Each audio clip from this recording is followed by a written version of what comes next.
Ed, it's a delight to be here today in your design studio. Your experience in automotive design with your previous work with Nissan, Honda and Ford, and the work you've done in teaching the next generation automotive design gives us a really interesting segue into the work we've been doing at Elsevier. And I hope that together we might be able to visualise some of the data that we've got to tell a story and help me understand more about the future of universities and their performance. Well, thank you, Leslie, and it's great to have you here, and I can't wait to get started on this exciting project.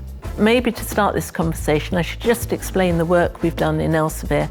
So we surveyed hundreds of academic leaders, and in that work, they identified 25 high-performance objectives that they thought were critical for the future of their institutions. So was there anything in that list that academic leaders gave particular priority to?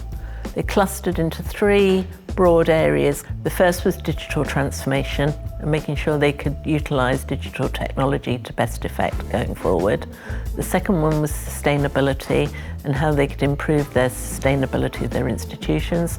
And the third was networks and building resilient networks, both for education and research across the globe. One of the other things that stood out in this survey, there was a considerable gap between their priorities and the progress they were making against those priorities. So one of the HPOs that jumped out at me was the effective revenue diversity. Perhaps you could tell me a little bit about that. So I think the challenge financially for universities around the globe now are really quite acute.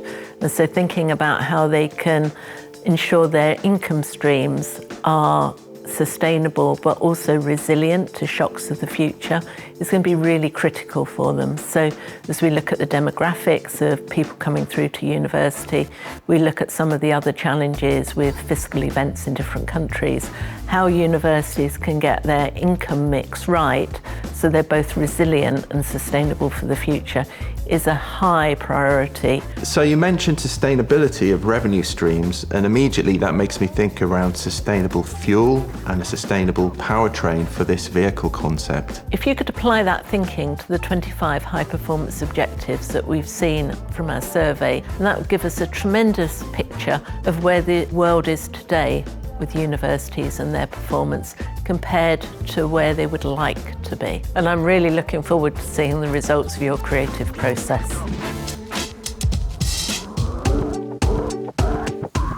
After talking with Leslie about the state of academia today, my idea was to develop a vehicle that, while being high-performing, also offered a lot of opportunities to improve that performance. She pointed out how universities are over-reliant on unsustainable revenue sources. And that put me in mind of reflecting that in the vehicle design by using an unsustainable fuel mix. So, Leslie, this concept is designed to reflect the current state of academic performance. And with that in mind, I gave it the name Presente. It's an interesting name, given we're talking about performance today. I wonder if you could take me through the design decisions you made to end up with Presente. So it was really helpful to learn about the three priority areas because they've certainly informed my design decisions. The first one being sustainability and the use of aerodynamics, in this case to give a very reliable and efficient drive, but one that has clearly room for improvement. So this is an aerodynamic car, but it's certainly not on the cutting edge of aerodynamic technology. When tackling the priority areas of global educational research network and also the digital transformation, Presente shows a good baseline of technology. However, it's not as connected or as technologically advanced as it could be. How does this set us up to look at the revenue diversity high performance objective as well? What caught my imagination was how we could use that to inspire the fueling system. In this case, I used a hybrid powertrain, so we use an internal combustion fossil fuel engine, supplemented by a battery power for electrical energy. So to summarize Presente, it's a concept that offers a good level of performance, but certainly has room for improvement and transformation for technology and powertrain, etc. That's very analogous to the survey we had of academic leaders around the world. where they were all concerned that actually the progress they were making on their performance needed stepping up to meet the challenges that society is expecting from them. So what's the next step, Ed?